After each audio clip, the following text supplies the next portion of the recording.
Hello and welcome to Moderate Fantasy Violence, a podcast about 2021 and the media that managed to struggle out during it. I'm Nick. And I'm Alistair. And yep, this is our end of year festive special look back retrospective episode in which we talk about our favourite releases in both TV and film, along with a bit of general chat about where it all went this year, and then of course the old back and forth countdown of our respective top fives, resulting in some sort of unified MFV perspective, maybe. But before we get into the standard end of year material, one last review of something that came out in the last couple of weeks. Well, we already briefly covered it, so the full season look back of Marvel's Hawkeye, the last of 2021's Marvel TV shows on Disney+.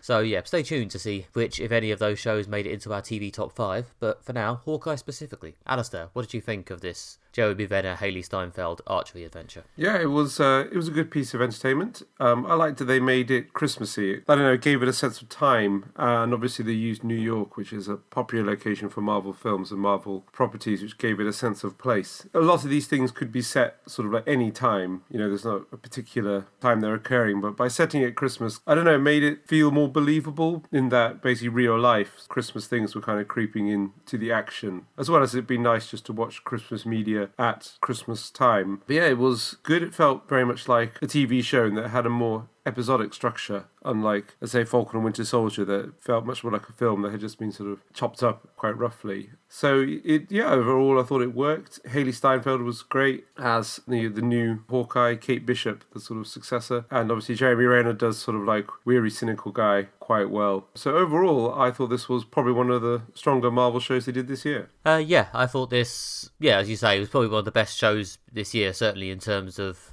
I don't know, setting out to achieve something and actually doing it. It's a fairly straightforward sort of concept. So I think I've seen people compare it to like Shane Black movies. It's just about these two lovable, plucky characters wearily quipping whilst fighting against this sort of wave of irritating criminals. And yeah, it's not the biggest, newest, most ambitious idea, but they, unlike a lot of Marvel shows, which feel like they're sometimes flailing a bit to both fulfill whatever genre they're trying to do and fulfill their franchise obligations. I felt like Hawkeye did a pretty decent job of getting its head down and actually just doing the thing it was trying to do, which was, partly this sort of buddy crime thing, and specifically to introduce Kate Bishop and give Haley Steinfeld a big introduction as the major new character, which again, it did very well. And Jeremy Renner did a good job of being a sort of reliable but not overpowering leading man to let her sort of bounce off him. Like, it didn't feel like he'd been acted off the screen in his own show, or like they were ignoring him in favour of the hot new thing. But at the same time, I think he was willing to let it be a bit more, maybe not a bit more her story, but let her have a bit of space to make her big debut. I really enjoyed this. I thought it built well to what actually was a really good action climax, which probably the best of the TV show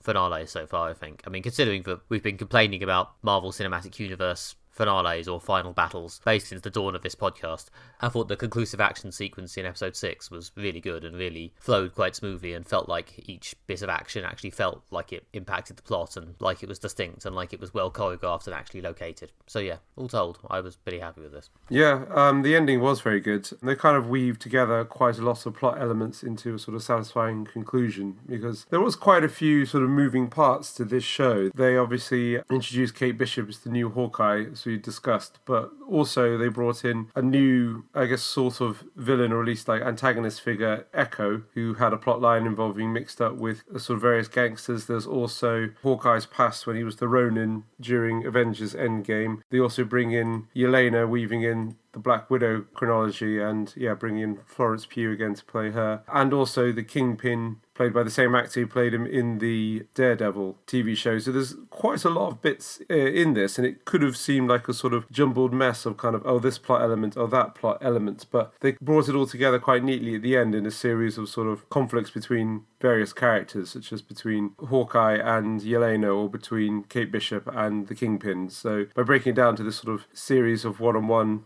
sort of fights at the end, it tied everything up quite nicely in a cohesive whole. Yeah, I thought it worked quite well with the general sort of escalating action comedy vibe they had, in that, yes, the plot was incredibly convoluted, and yes, they kept throwing things upon things upon things. I particularly like episode 4 to 5, Yelena, the other Black Widow, shows up, and then at the end of that episode, if that wasn't enough, the Kingpin shows up as well, on top of everything that had already been happening. The vague sense of building, looming trouble following the two Hawkeyes around, this sort of thing that just lets Jeremy Renner just stand there going, oh god, what now?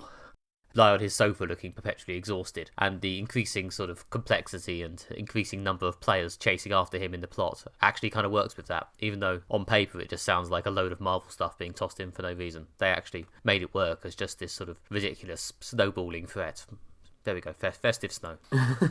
Very good, very good. Yeah, it could have quite easily just been a sort of a large place for fan service. We're like, we'll bring in this character, we'll bring in that character, we'll make a nod to this, we'll make a nod to that. But yeah, I guess they had, one eye on the plot, so to speak, and they're making it all kind of work as a story and it all work as a cohesive piece of entertainment. I don't think everyone got, beautifully serviced. Like, I thought Yelena had a pretty good time. Florence Pugh, still very, very good in this part. Weirdly, I always came away from the Hawkeye show thinking most strongly, well, I hope they announce where they're using Yelena next, because that's a great character, played very well, and it'd be a shame if she only ever appears, like, every so often in guest shots. But considering we've seen her twice this year, you've got to assume they're going somewhere with it. But yeah, I thought all her scenes were great, although her dinner scene with Kate in episode 5 was particularly good. But yeah, more Yelena, please. Maybe a weird thing to come away from the Hawkeye series with. Yeah, definitely, yeah. And I did like the dinner sequence. Was, very good. It was kind of a quieter moment in the show that has quite a lot of fights and things like that. But yeah, I assume that they're building up to some form of Yelena-based property in that,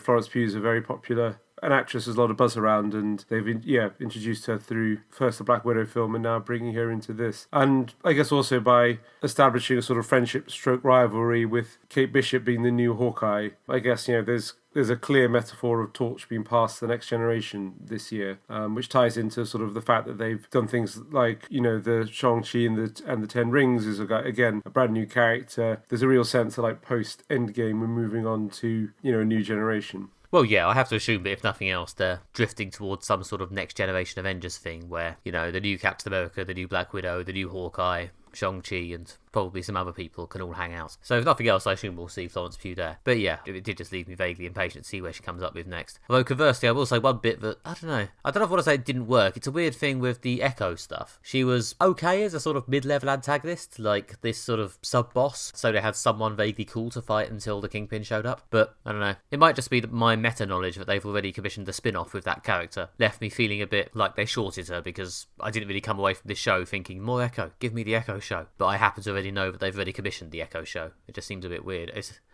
I don't know. I felt like they could have done more with her if they want us to like her enough to watch her own show. But maybe I'm just overthinking. I think she did get possibly a bit crowded out when they had like the Kingpin and Yelena. And obviously there's also quite a developed plot line with, Kate Bishop and bringing in like her mum's business dealings, and that she believes that her mum's new fiance is dodgy, and also with the Ronin as well, so she possibly did get a bit short service. She has some earlier episodes that were more focused around her, but as they introduced more plot elements towards the end, her time did get squeezed. I felt that they had an interesting arc as a character in that she sort of began very much as an antagonist and kind of had clear character progression and change throughout the show, which was nice to see. But yeah, I guess it probably could have stood a bit more character development. I think possibly she got a bit stuck by the fact that they didn't introduce the Kingpin. Like, they clearly held back the Kingpin reveal till the end of episode 5. And in episode 6, Echo's relationship with the Kingpin is a major part of her character. Like, the fact that the Kingpin seems to have this sort of fatherly affection for her, even though he's also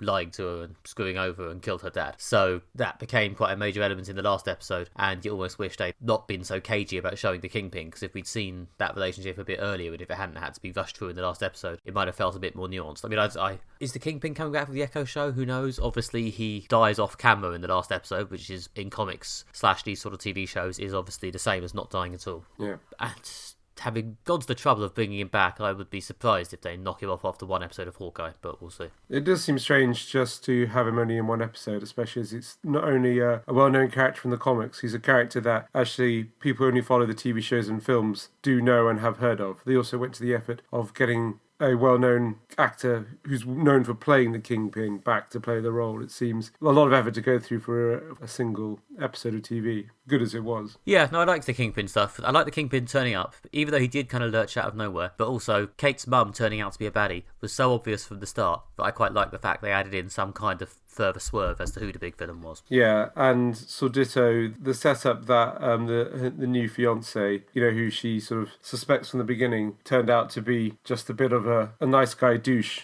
and not really a villain, was obviously, I guess, fairly transparent. It was being just this sort of oddball who likes swords. Yeah, is he a baddie or is he just you've appeared?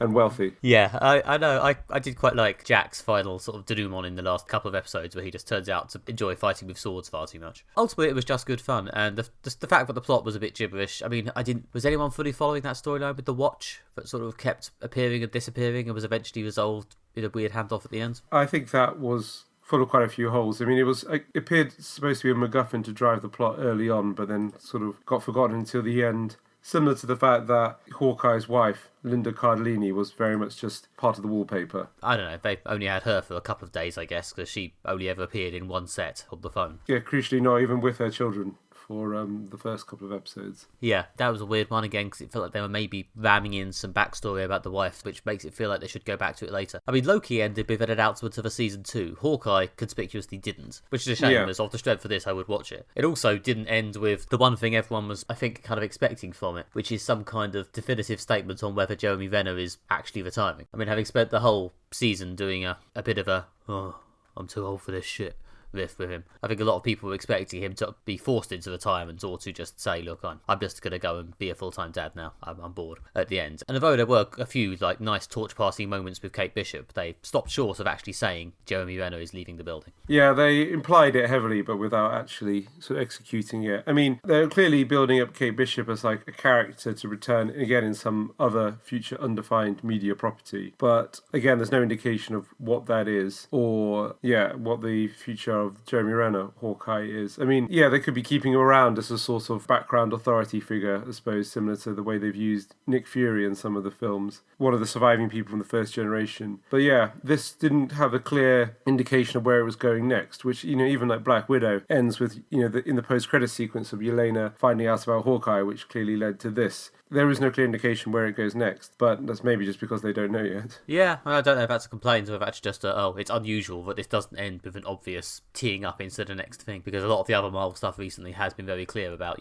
what's coming next. Like even with Falcon and Winter Soldier, they announced Captain America 4 featuring Sam Wilson about 2 days after it finished. Hawkeye's been over for a good week or two as we record this, and still no indication of where I can next see Kate Bishop. And again, although I did say this about Florence Pugh earlier, I would quite happily watch more Hayley Steinfeld as Kate Bishop. She was very strong in the debut here. Whether it's another season of this show or a film or her in, as I say, the next generation Avengers, whatever. They've sold me on that character. Well done. Yeah, they've successfully introduced a new range of characters, and it's a good sort of torch-passing property they've done this year, even though this one is maybe a bit of a obscure torch passing. So Marvel really do keep the momentum in their cinematic universe, or now cinematic and TV universe, by constantly driving on to the next thing. There's always like a new franchise, new casting announcements. They don't spend too long on one character before setting up the next one. There was a time when Doctor Strange looks like fresh and new, and now he's very much a sort of middle-aged Marvel character. And these are like the new ones coming up. And I think it's how they keep it interesting and how they stop something that's been running for over 10 years, over 20 films and now a large number of TV shows. It's how they keep it feeling fresh and not something that's like dated and from the past. I mean, we might be getting into our overall 2021 chat here, but I do feel like the Marvel stuff is starting to, I don't know, at least prior to Spider-Man No Way Home coming out, and no, I still haven't seen it. I did feel like we were maybe getting towards the Marvel stuff being a bit less, I don't know, culturally crucial, but it turns out we were just waiting for the next really massive one, which turned out to be the Spider-Man film, which has apparently made all the available money. But if you contrast Marvel to, say, No Time to Die, the James Bond film this year, which, we gave a quite good review to on the podcast, but there was something tonally about the Craig James Bond that just felt very, very old. Craig started playing James Bond around the time, I think it was the same year as like Batman Begins came out, and there was this period of like dark introspection that they were still kind of dragging on like 10 years plus later. And though the film was entertaining, it did feel like out of touch, and even like the Craig Bond was a bit tired. I know that's partly because that's how he played it and was trying to wrap up the character, but it didn't feel like fresh and exciting. And if they do more Bond, they're obviously they're going to get a new actor in and hopefully bring in a new tone and be fresh and exciting. But the Marvel films have been going around the same length of time as Craig's been playing James Bond, but they do feel more up to date and more on the pulse of society and culture than say the Craig Bonds do. As you say, they've clearly worked out that the best way to keep relevance is to try and combine new stuff with old stuff. Although we are headed into what I think next year looks like a bit of a year of old stuff, or at least a year of older properties coming back. I think it's something like Doctor Strange 4 and Captain Marvel having films next year. So this year has seemingly very much been a year of them trying to shove in new things, and next year I guess they're going to try and remind us why we like the old things. Yeah. Well, we do still have TV shows for Moon Knight and She-Hulk. But anyway, yes, as I say, we've maybe slipping into the broader chat here. Yeah, Hawkeye was really good. Very straightforward, does its thing, but it does it very well. It has a very strong sense of identity and character. It's got a good knowing banter, but I don't know, I quite like the sort of weary tone between Venom and Steinfeld. It felt somewhat distinct rather than just generic quipping. So yeah, good show. I think the cast is really kind of, I guess, what sells at the end of the day. They've got great people in, say, Haley Steinfeld, Florence Pugh, Jeremy Renner especially, as a sort of core triptych. Yeah, they really nail their performances and they've got a lot of charisma, so it's kind of what makes the show very entertaining. Yeah, probably one of the best Marvel shows for a while. Although, yeah, stay tuned to see if either of us mention it in our top 5.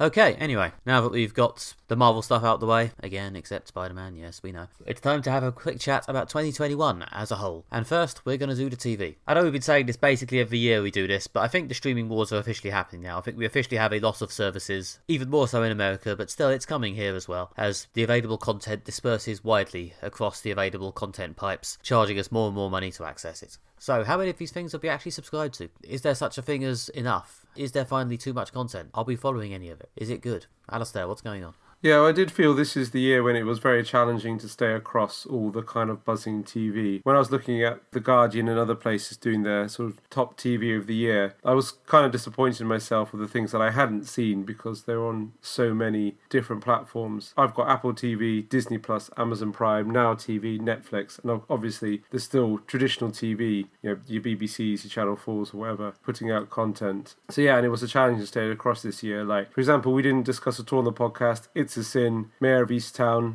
Underground Railway, The Flight Attendant. These are all things that there's a lot of buzz around, but I didn't see because I was too busy watching other things that were buzz around, or also trying to seek out the gems, the undiscovered gems as well, trying to find things that people aren't talking about that are worth surfacing. So for the first time, I did feel that like it's really, really hard, even for someone who watches a lot of TV, to accurately survey the TV of the year. Yeah, much the same, with the caveat that I think I've probably put less effort into it than Alistair, but yeah, I do feel that this is a year where I somewhat dropped off the pulse of it, partly because I'm not sure I've been in a headspace to watch lots of inevitably depressing peak TV, but also just too many services, too much content. I haven't seen most of those shows Alistair listed. I haven't got Apple TV, unlike Alistair, so there's a whole raft of shows on there, or at least 2, maybe 3, which I would probably watch because people who I respect seem to like them. I think, Ted Lasso and Mystic Quest both sound interesting, and there's that Foundation thing as well, which I'm not sure has become a huge breakout hit, but some people seem to think was good. Yeah, I think the main effect of this sort of peak multi-service TV is to feel that almost nothing is unmissable. Like, there's so much stuff which I'm pretty sure is going to be at least good to decent that I can basically always find something I'm happy and genuinely enjoying watching, and it's probably caused my fuck being caught up with everything instincts to get even worse. Yeah, I mean, there is nothing that seems to be like a huge buzz around, like this is the thing that everyone's watching and you're just going to be like painfully out of date if you don't watch it. I mean, like Game of Thrones was, I guess, is the obvious one, or like Breaking Bad or something before that. Certainly in the circles I move in, the Marvel stuff has been the most cool. You must really, really watch this. Yeah, this is something I always end up thinking about. And in terms of appointment TV, you have to watch this when it comes out. The only show that I think came close to achieving that this year was WandaVision, which did feel like a bit of an event when it dropped and a huge thing that a lot of people were following in intense detail. I don't know, but that may well just be partly because of who I follow on Twitter, the general sort of geek TV / comics crossover sphere, who will very much eat that sort of thing up. But I will say WandaVision felt like it picked up more traction like that than the other Marvel shows did. That may just be because so many people were disappointed by Falcon and Winter Soldier. But yeah, by the time you reached Hawkeye, even though, as we've just said at length, Hawkeye was very good and very entertaining, there were definitely some people on my timeline who were following it very intensely. It didn't feel like it dominated to the same extent. I think WandaVision was helped by being released right at the beginning of the year during what was the heaviest period of lockdown. Yeah. When there was the surge created by first the Alpha then Delta variants of COVID. Yeah, about a year ago there was hospital admissions like all-time high. A lockdown that was announced without particularly clear plan of when it was going to end. It was grim and grey outside. It was definitely the time that we all needed some cheering up and some TV to watch, and having a new episode of WandaVision at the end of every week really actually kind of almost like gave time some kind of structure. And it was like the one thing to look forward to, that you could finish work and then watch WandaVision. Yeah, I mean, I think the fact that the other Marvel shows perhaps didn't become as culturally ubiquitous might be a point of relief for some. Like, I don't get the feeling there was a desperate desire for Marvel to dominate TV as totally as they dominate film. So the fact that, although I think they've definitely had some impact on the landscape. They haven't managed to completely crush it, although, there's still time to get there. Maybe this is just the shaky early steps, and by 2023 they'll have tightened up the TV operation and have achieved total televisual dominance. I mean, I think they very much want their shows to be the things that are talked about a lot and the sort of thing that you want to feel like in the loop. I mean, let's not kid ourselves. They do this to sell Disney Plus subscriptions. That's where the money comes in. You buy Disney Plus to stay up to date with television, and they're, between the Marvel and the Star Wars shows, it's kind of the one way they sell it. Although, interestingly, this year, Disney Plus did actually have released some shows straight to Disney Plus that were not Marvel or Star Wars properties that did actually get buzz and people talking about them. The sense that this is not just the platform for Marvel and Star Wars, it's actually a platform for other kinds of content. People were talking about Only Murderers in the Building and also Dope Six getting a lot of buzz around it now. Yeah, and I think this is only in the UK, because I believe those shows are actually Hulu shows in America, and because Hulu doesn't exist here, they've just created this new brand, Star, in the UK to dump Hulu stuff on. But yes, those shows did at least provide some feeling my Disney Plus subscription wasn't just me subscribing to my Marvel obsession, and occasionally also Star Wars. Although, to be honest, I'm less concerned about that. For example, as of this recording, the new Boba Fett show has been up for a couple of days, and I can't say I've bothered to watch it yet. I'm sure it's fine. Well, we'll probably get around to discussing it on the podcast at some point. Amongst the streaming wars, I guess Apple TV is the one that did almost seem like the most perfunctory. Ted Lasso is, I know I've been enjoying it, but I could quite happily live without it. Really? Because most people seem to say that Ted Lasso is the one thing that's got them through the pandemic. It's the only sort of remaining source of positivity in their lives. Without the mustachio Jason Sudeikis, they'd have hurled themselves from their window by now. Maybe I'm just too grim a serious person that I don't know. I can live without the sort of the gentle, dulcet comedy tones of Ted Lasso. I mean, I do like how it's a show about people being nice and doing positive things, and it is a real, in these dark times, it's, a real antidote to the depressing world we live in. And also, I think I read a few articles and sort of Twitter threads pointing out that, like, a few years ago, or maybe even 10 years ago, comedy had a very mean streak to it. There was a lot of laughing at people, whereas now, in this sort of darker time, the comedy people are really going for is something that's light, uplifting, warmth, a sort of show where everyone's basically a good person. They just sometimes struggle to communicate, and there's a lot of happy endings. This is true, although I'm not sure Ted Lasso invented this. I mean, we all sobbed our way through The Good Place, and before that we all sobbed our way through Parks and Rec. Yeah, that is true. I don't know, maybe it's just because they've got Apple money behind them, they've managed to reach a bigger audience or capture the zeitgeist a bit more. I remember The Good Place being fairly zeitgeisty in its time. Yeah. So yeah, I mean, it's hardly breaking new grounds. I guess it is at least an interesting, well-made show, but there wasn't a staggering amount of content on Apple Plus. There was Invasion was all right. Foundation is, I guess, really one for the fans. They're putting up some films in there which are quite good, but this is the TV section. Yeah, I mean, to be honest, of all these services, Apple seems to be the one that has managed to have some cut through. I mean, there's millions of the fuckers, especially in the US. I know they're currently in the middle of gathering all the Star Wars shows onto the official Paramount streaming service, which was, of course, a source of mild controversy a few months ago when they yanked Discovery from Netflix just before Season 4 started, and then put it back on Pluto TV, and an incredibly difficult to watch platform, and as a result, I just haven't bothered watching it. Yeah, I think I'm not as invested in Discovery enough to take up a streaming platform to watch it. I mean, Pluto is free, but it's free and in a way that is annoying to access. And also, they very deliberately, I think, haven't put Discovery on their catch-up service. So in order to watch Discovery on Pluto, you have to tune in and watch it on schedule. Again, I just don't like Discovery enough. Yeah, I think this is possibly a service too far, even for me, as I've currently got 4 or 5 of the fuckers. If Pluto had let me watch Discovery on demand, I would probably be watching it. I'm not that lazy, but I am too lazy to watch it on schedule. Sorry, Pluto. Sorry, Discovery. But probably not sorry, because the conscious decision to not make it available on demand is surely an attempt to drive me to Paramount Plus whenever the fuck that opens. And I still haven't decided if I care enough about Discovery to subscribe to yet another fucking streaming service. Yeah. Do you care about Discovery enough to subscribe to yet another streaming service? Probably not, no. It's entertaining and all. I mean, it just comes back to kind of what I was saying earlier on, which was that there is almost too much TV at this point. I know that sounds like a sort of silly thing to say as TV critic, but it's it's hard enough to stay on top of the things that are coming out without adopting new platforms. And I don't think the 4th season of Discovery will be stellar. I mean, I've not seen it, so it's hard to judge at this point. But considering that there's a lot of stuff I felt I missed out on this year, a lot of people really raved about how devastating It's the Sin is. From good old-fashioned Channel 4, imagine that TV coming through the air, not through the internet. As if we wouldn't have watched it on the internet.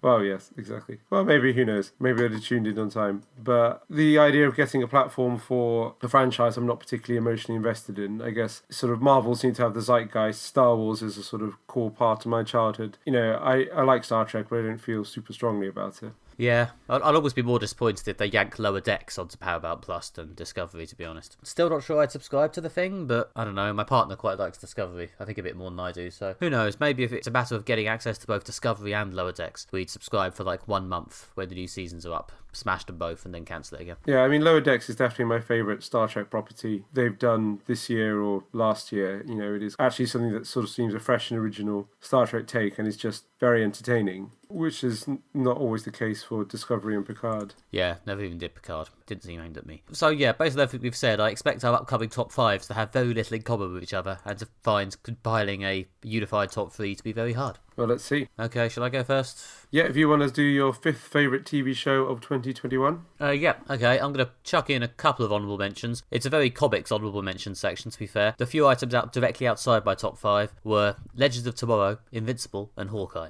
All very good comic shows. 2 of them we covered on this podcast. Invincible especially, a very good week-to-week drama. Very narrowly missed the top 5. And Hawkeye as well, as we just said, good show. But none of them quite made the top 5. The actual number 5 is something we did cover on the podcast as well. It is an animated show, which is comparatively rare for my charts. It is Arcane, the League of Legends spin-off, which we did only a few episodes ago on this podcast, about 2 sisters and the way their relationship goes completely to bits in the face of the political machinations of their 2 cities. So yeah, this was really fun, despite being a video game spin-off, which apparently is not a mark of inevitable shitness anymore. Some amazing animation, some fun characterization. And although we did just say that there weren't many like big appointment shows, I think in a certain section of the internet this was one of the big, massive weekly smashes of the year, so people absolutely loved this. Yeah, it really did capture the fandom enthusiasm of my Twitter and Instagram timeline, yeah. And I really, really like this show. It's got some great performances in it. Again, Haley Steinfeld was doing voice acting this time. She's had a very good year. You know, a really great show built around the core relationship between these 2 sisters, you know, their kind of rivalry, their love, the kind of difficult world that they live in. You know, it was a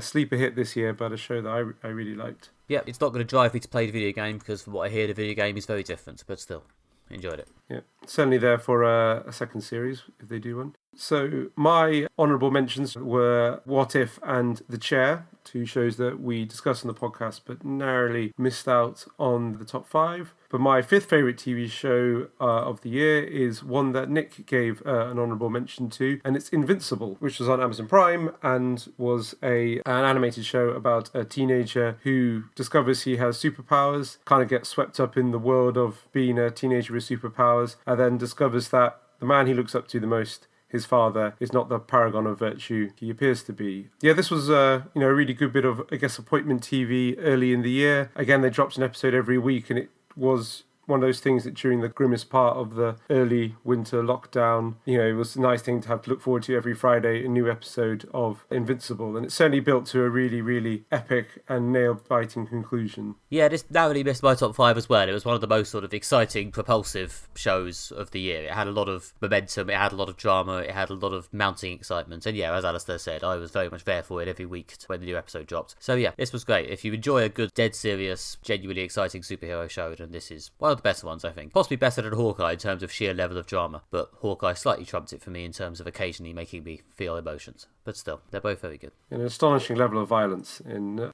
Invincible for an animated show. It really is very, very gory. Yeah, ridiculous amount of blood splatter. I particularly enjoyed the way that every episode's title card had a larger amount of blood splattered over it, just to make it clear what we were advancing towards. Yeah. Okay, number 4. My number 4, and we're still in superhero territory, although we're sort of edging out of it, with WandaVision, the first and I think still best of the Marvel shows. As I said in my write-up on the website, I think this could actually have gone higher if the finale hadn't felt slightly underwhelming. Whether due to COVID restrictions or them just running out of ideas, the finale ended up in a bit of a slightly shapeless bit of flailing combat. But the bulk of this show was a really good, really interesting, really well-realised, well-crafted exploration of one woman's misery via the medium of sitcom homages. It was very strange. It was surprisingly strange for a Marvel show, and powered mostly by Elizabeth Olsen and Paul Bettany being incredible in the main parts. It was a really good, really entertaining, and at times surprisingly emotional show. And as I say, with a slightly better finale, it could have gone all the way. Yeah, I agree with all of that. This is also my 4th favourite TV show of the year, so we're exactly on the same same page with this. I remember when we did our sort of wrap-up review of it, I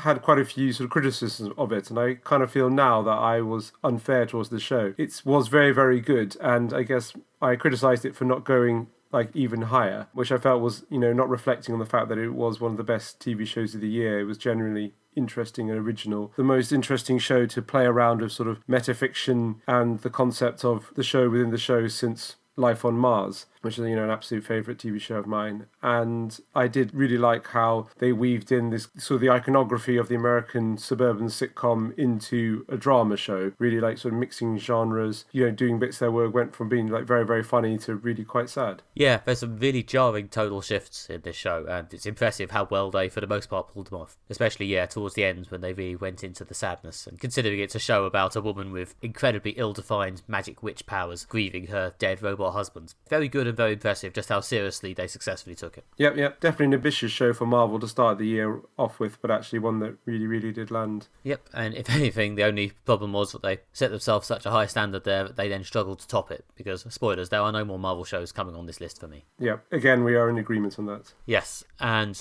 I guess that leads us in then to the rest of the list. And this is one we didn't cover on the podcast, and which I don't think Alistair's seen, but I think I may have mentioned it in one of the recommendation features. This is Kevin Can Fuck Himself. Another, actually, genre-bending sitcom-related show, so not dissimilar to WandaVision in that regard. This is about a sitcom wife, Alison, played by Amy Murphy from Schitt's Creek, who finds herself miserable as shit due to being a lifelong doormat and punching bag for her comedy husband, and after a series of particularly bleak days, starts planning a horrible revenge. Yeah, this is a very strange show. It's a show with obviously a gimmick in that, it switches filming styles dramatically between the sort of the sitcom-y bits and Alison's sad life outside the sitcom-y bits. And it's a gimmick that could get old. It somehow doesn't get old, mostly because of just how much they commit to making the depressing, grimy, real-life parts land. And also they've announced they're ending it with the second season, which I think is probably the right length to go with something this gimmicky. So yeah, I really enjoyed this, and yeah, now that I know it's the last one, I'm actually even more excited to see the second season. Yes, this is something there was a lot of buzz around this year that I failed to watch. See previous notes about the sheer amount of TV that was available this year. But I've heard lots of great things about it. Yeah, my partner really, really liked it, and I'm definitely going to get caught up before the second series so we can cover that on the podcast, which is something nice to look forward to. Yeah, it's on Amazon Prime in the UK if any listeners want to get involved. Recommended, good show. Much better than you'd think. And Amy Murphy, definitely setting out her stall as a major talent here. I feel like she's going places. Whether that place is the Marvel Cinematic Universe, I don't know,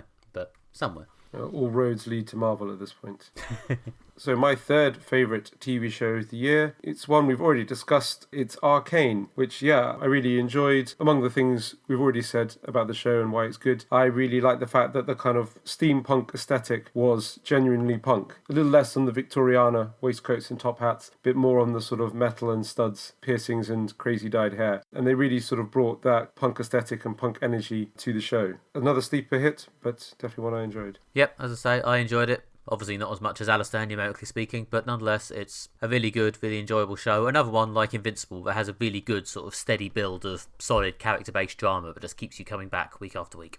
Yeah, good show. And okay, into the top two then, and after a few sort of slightly high-concept American shows, coming back to earth a bit with We Are Lady Parts, the 6-part Channel 4 comedy drama about 4 young Muslim women who decide to start a punk band and find themselves just trying to have some fun and get a gig amid the weird expectations and opinions of both their families and wider society. And yeah, this was lovely. I watched this. We didn't cover it on the podcast as a review item. I believe Alistair recommended it in the recommendations section. And unusually, I actually took up that recommendation and watched it. And yeah, it's really great. It ended up being my number 2 show of the year. Really lovely, really fun. Yep, once again, we are in perfect alignment, as this is also my number 2 favourite TV show of the year. Great show. Again, loved the punk energy brought into it, but I also liked how they used the very classic sitcom setup of there being, a character who has to live a double life and keep that secret from everyone. The main character is both in a punk band and sort of tearing it up whilst also simultaneously trying to sort of live what she perceives as the sort of traditional way, a sort of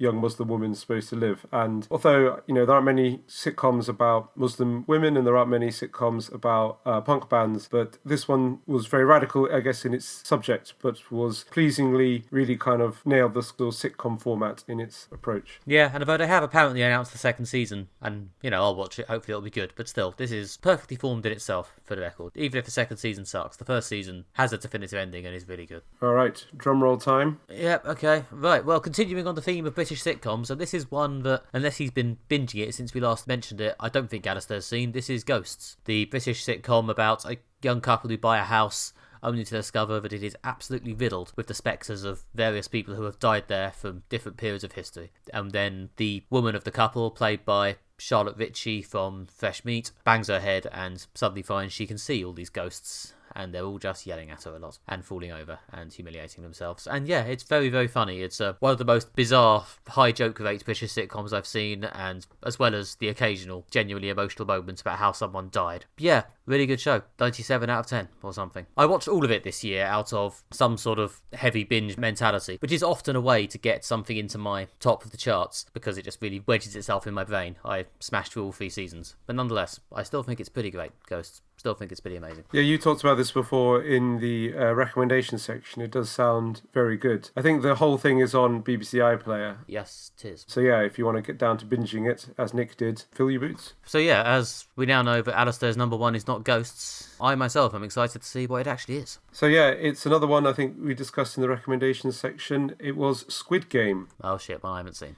Everyone's favourite incredibly grim Korean show in which people who don't have much money are forced to play horrific children's games involving lots of murder in the possibility of receiving a large sum of cash. I think there might be a political message to this. Yeah, one of the things this year that I did as I spent a lot of time watching non-English language TV, especially shows that are available through Netflix and Amazon Prime, which have a good selection of stuff from around the world, especially Netflix. This year was a real standout. It was tense, it was disturbing in points, it had some really well-developed characters and had some really moving moments. I think they're doing a second series, which I'm not sure if that's going to work because I don't know if it'll have the sort of shocking impact the first series had, but if you've not watched Squid Game and you want to be traumatized, I can recommend it. Yeah, this is my turn to say, yeah, I really should see that because yes, this is definitely one of the big viral smashes of the year and I really should see that. Cool. Okay, so if we're seeking moderate fantasy violence unity, I guess number 1 of the year is We Are Lady Parts. Yep. Number 2 and 3 are WandaVision and Arcane in some order. I guess, yeah, I'm happy to put WandaVision next as it was another one that we both pegged on the same level and then had Arcane as the third. No, I think that's respectable. I'm not going to quibble. I think that's a decent top 3, although Invincible, again, another strong MFV favourite if you want a 4th one. Yeah.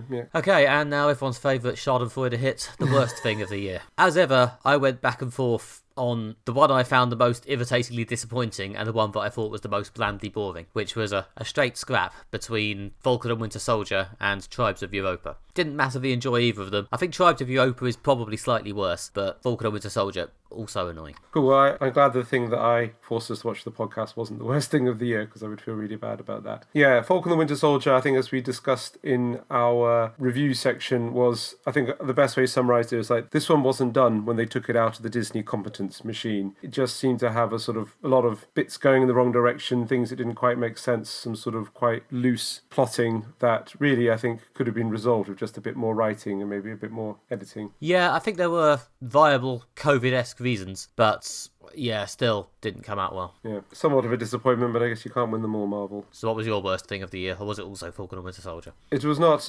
My most disappointing show of the year was He-Man, a show that just basically did every cliche straight up without a hint of irony or really enjoyment. For some reason they brought on Kevin Smith, a man who's known for being funny, to write an incredibly po-faced show. Seems quite unnecessary, really, and it was just generally a bit of a disappointment. Alas, poor He-Man. I didn't think this was quite incompetent enough to hit the bottom, but it definitely wasn't aimed at me. Okay, that was 2021 in TV. Go forth and watch. Yeah, there's got to be something in there you haven't seen.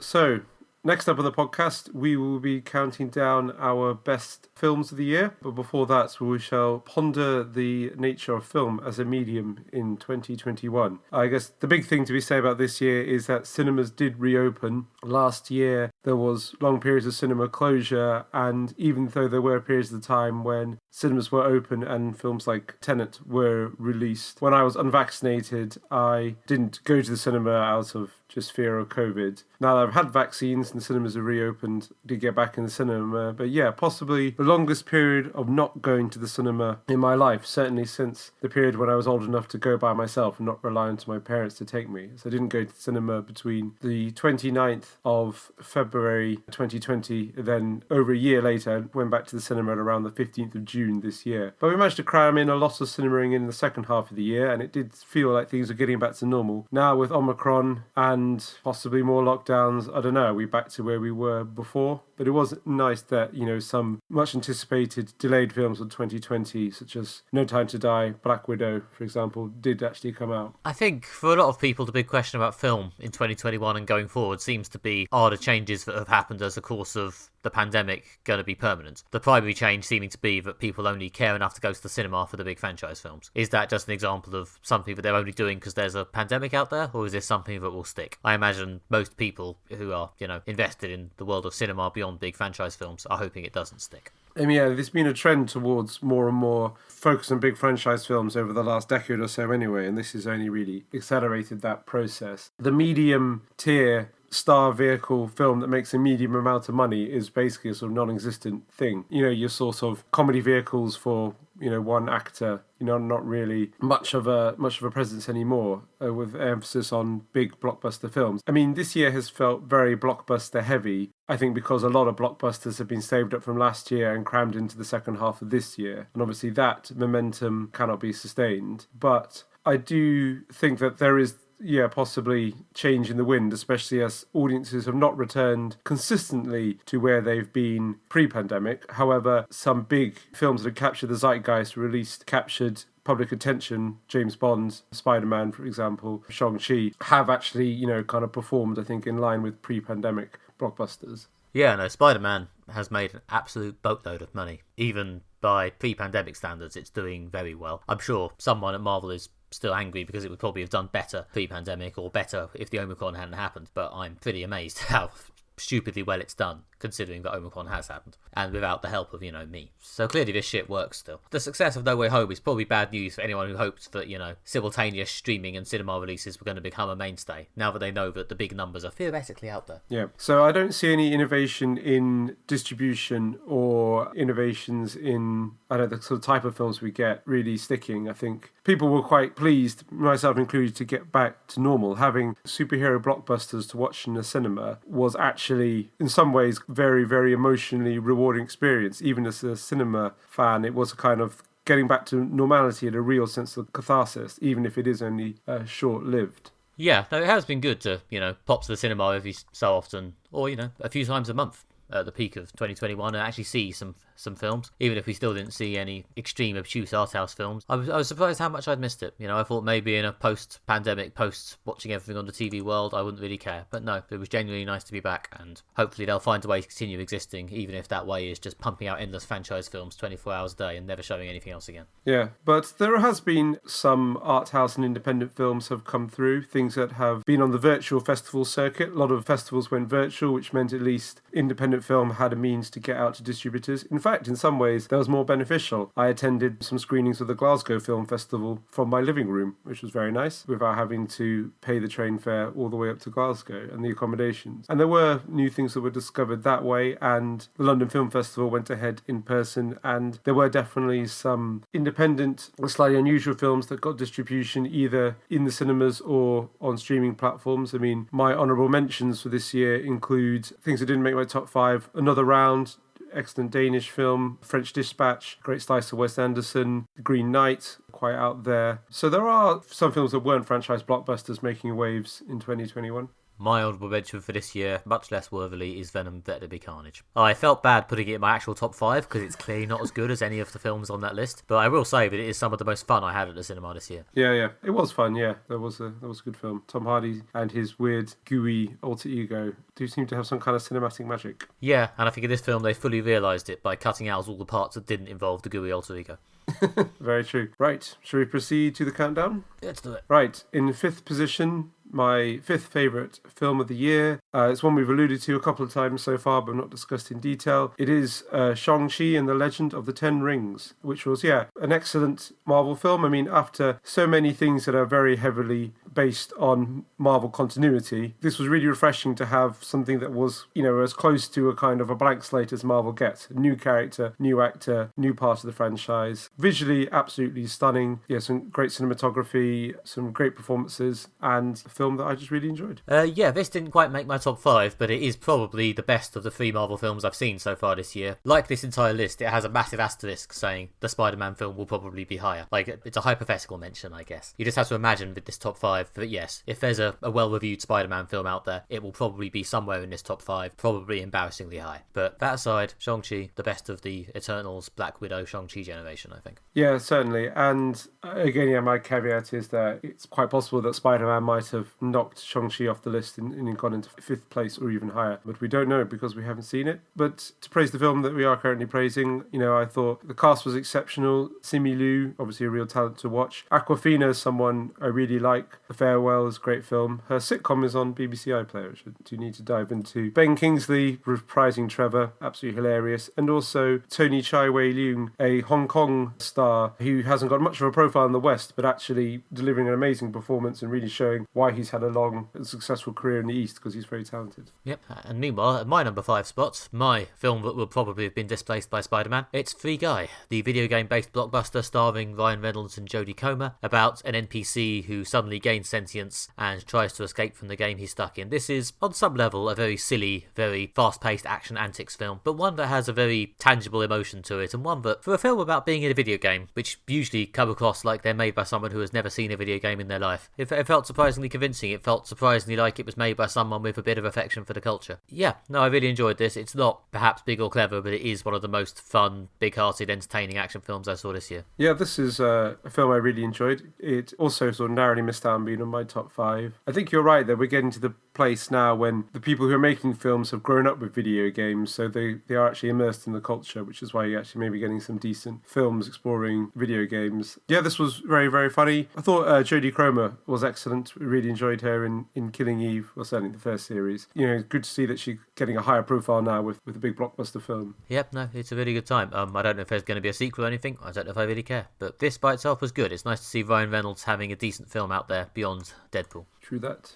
Moving on to number 4, my 4th favourite film of the year was The Mitchells vs. the Machine, which was just all kinds of madcap, funny, hilarious, really moving. They crammed so much into what is quite a short film. There's this really beautiful story about a kid growing up in their relationship with their father and a slightly dysfunctional family. There's enough there to fill a whole entertaining, really nice film. On top of that, there's also a plot about machines destroying the world and this dysfunctional family having to save the world, and some broad but very good satire on tech. So yeah, laughed all the way through. A real ray of light in a grey year. Yeah, no, my number 4 is also The Mitchells vs. the Machines. For all the reasons Alistair said, I thought this was one of the most entertaining, lovely and beautifully made films I saw this year in a very, very silly way. There's a lot of genuinely funny, slightly anarchic comedy, but also, this sort of nicely sentimental family unit at its core. Again, a film that's made about modern culture and actually feels like it's seen and experienced modern culture. I don't know if this was quite as successful as it perhaps deserved to be, but it did burn very brightly for a short time, and I really enjoyed it. Yeah. It really captured that sort of neo-Dadaist, absurdist humour that's very popular on the internet, and it's probably the most successful translation of that into off-internet film-based entertainment. So yeah, okay, so that's the unified number 4 then. That's everyone's number 4. Yeah, we have consensus again. Always good when we arrive at consensus. Makes me feel good. Right, number 3. It's a film that I watched via streaming at the Glasgow Film Festival, but then came out this year and did rather well at the Oscars. It's Minari, which is a story about a Korean family coming to America and trying to set up a farm. It's a sort of heartwarming story of family triumphing over adversity. It's very, very sweet. It's very, very nice. Yes, also the Korean actress Young Yoo-jun picked up the Best Supporting Actress Oscar for an amazing performance as the grandmother of the family. It's just a really sweet, nice film that I highly recommend. Yeah, I have not seen this, but I have seen many, many, many glowing reviews of it, and it sounds like it was a really lovely film. One day I may even watch it.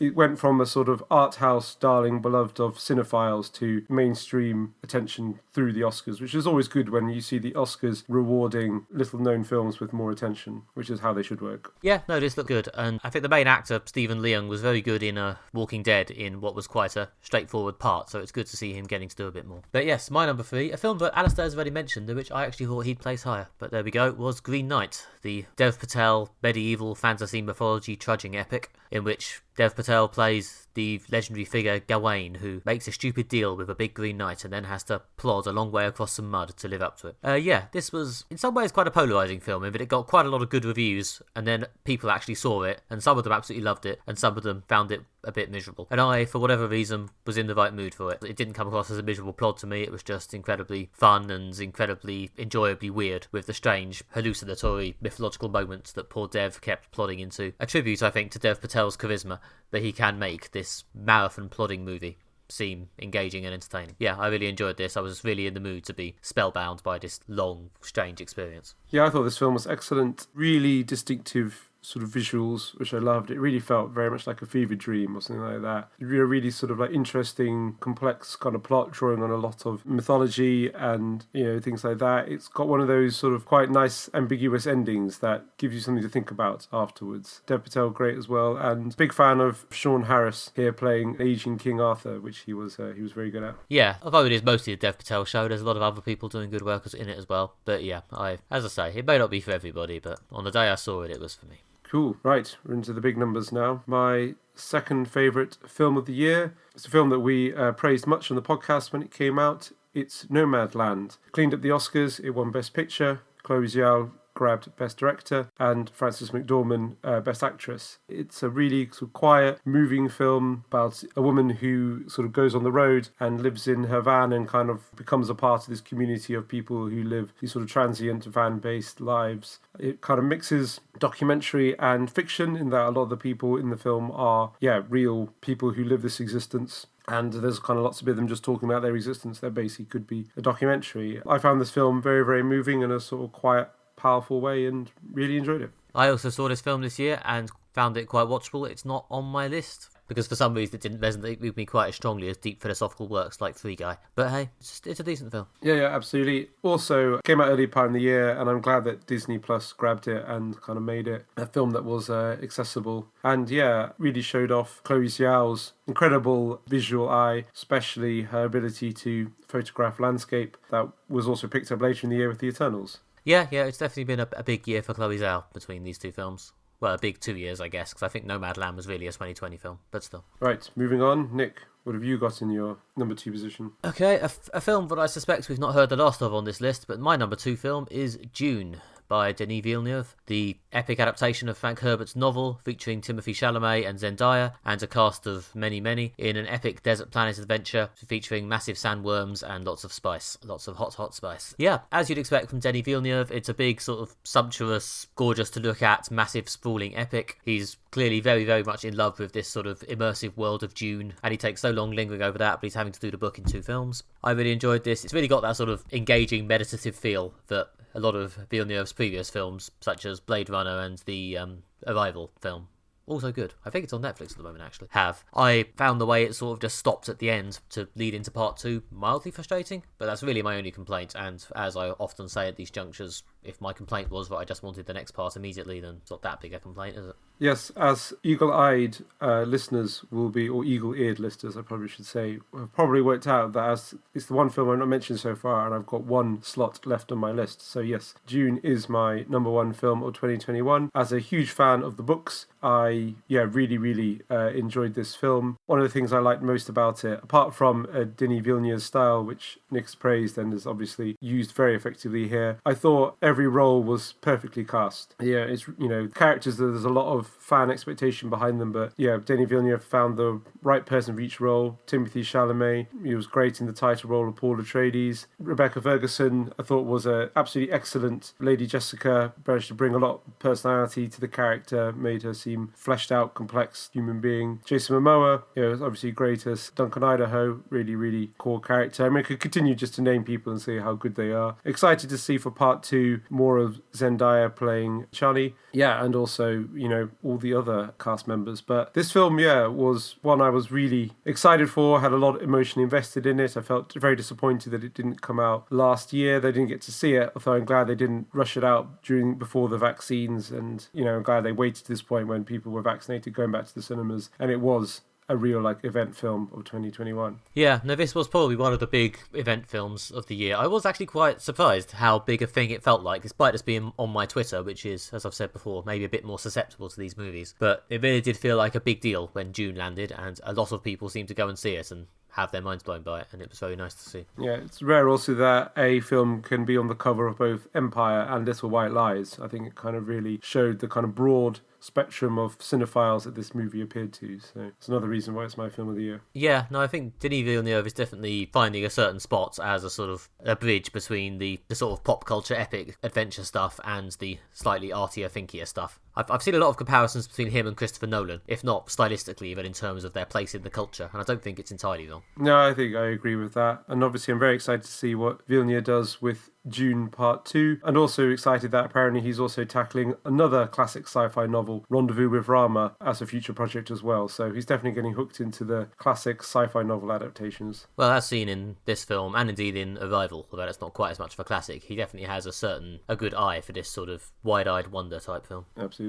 Right, which just leaves my number one, a previously unmentioned movie that I'm guessing landed with me a lot harder than it did Alistair. This is The Suicide Squad from James Gunn. This is a silly movie with a large amount of cartoon violence that, for some reason, absolutely landed very, very well for me at the moment I saw it. I was very much in the mood for a big, silly epic with a dark sense of humour in which a bunch of obscure DC characters met with messy, bloody deaths on an island in a entertainingly cartoony, ruthless fashion. Yeah, I really, really enjoyed this. I laughed a lot, I smiled a lot, I even felt emotions at times. I don't think it's a flawless film. I'm not sure that, objectively speaking, it's really better than all of the films below it on my list, but this was the most fun I had in the cinema, and it's my subjective list, so here it is. Yeah, this film was one of the first ones that came out back when people were really going back to the cinema, and it was really a sort of return to normality moment. So enjoying it was just so much fun because it was just great to be in the cinema watching epic superhero films again, which something I really missed during the sort of months and months and months when we couldn't go to the cinema. And yeah, it really was kind of like a glass of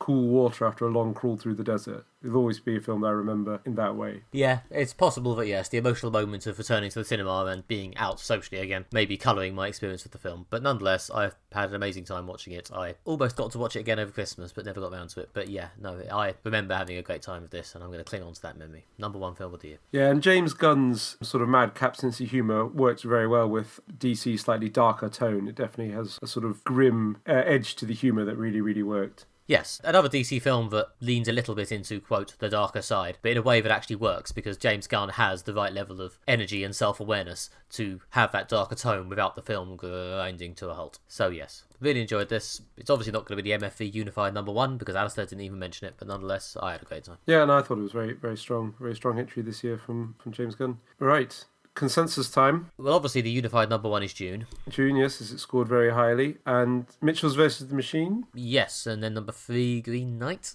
Yes, Green Knight was really enjoyed that. I think that represents a full gamut of cinema. Dune, Mitchell's versus the Machine, and Green Knight. You've got your blockbusters, you've got your comedies, you've got your art house films, you've got your visually distinctive pictures, you've got your heartwarming family stories. One about a family coming together, one about a family being ripped apart.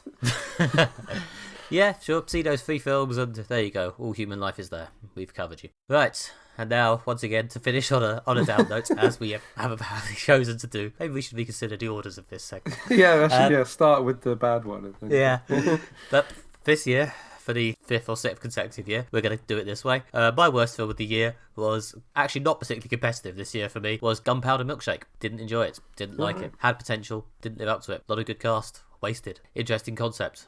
not used. Bad film. Yeah, it really did feel like sort of the air was sucked out of that film. Like it was going to be a much talked about film until people actually saw it and didn't like it. Yes.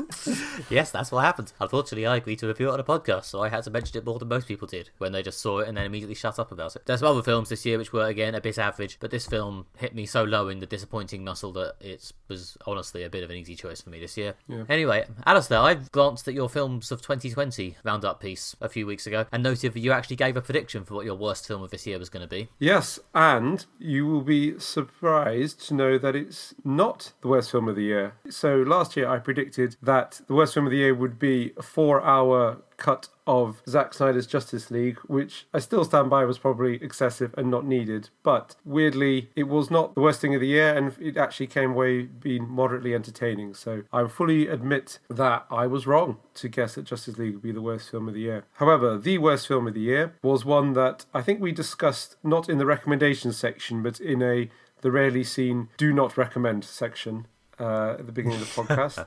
But it was Amazon Prime's film adaptation of Without Remorse, starring Jamie Foxx, which was really, really dull. They managed to take a book that I read as a teenager. I didn't realise at the time it was shockingly right-wing, but the book did actually have some drama and personality to it. The film, which they update to modern day, was very, very dull, completely uninspired. They changed loads of it for no reason to make it more boring, which is always a great set of creative decisions. What a plan, yeah. Yeah, they got to the end and it just mainly heavily through to setting up a sequel, which they probably won't make and I won't see. So yeah, if you were considering watching Without Remorse, I don't know why you would be, because it's vanished without a trace, which is what it deserves. Don't. Alistair experiencing some remorse about Without Remorse. Yes, I definitely have remorse. Well, there you go. Those are the worst films of the year. Ignore that bit and go and see the good ones. Yeah. Go watch Dune. Okay, and that was Modern Fantasy Violence, and indeed that was 2021. Thank you very much for listening to this episode, and if you've been here all year, then thank you even more. If you've enjoyed the experience of listening to us all year, then please consider leaving us a nice review on your podcast application of choice. And if you want still more, you can go to our website at moderatfantasyviolence.com, where you can read various articles by Alistair and myself, such as our roundups of 2021 in both film and TV, which, if you read them before listening to this, do spoil my entire TV chart, as well as, of course, downloading all our previous episodes. And then after all that, if you want to get more from us, then you can follow us on Twitter, where we are at MFV Podcast, or follow us on Facebook by searching for Moderate Fantasy Violence. If you want any more from me, I can be found on Twitter, where I am at Alistair J.R. Ball, or you can find more of my writing at redtrainblog.com. And you can find more from me at NickMB on Twitter, or Nick Bryan Writes on Facebook, or my big exciting general homepage is nickbryan.com. And we'll be back for yet more Moderate Fantasy Violence, getting really into 2022 by covering a lot of media that mostly came out in 2021. We will be, we hope, bringing you the long-threatened Spider-Man No Way Home review, and then we'll be covering something weirdly close to both of our hearts. It's the Dexter revival, New Blood. See you there for that. Happy New Year. Happy New Year. Bye.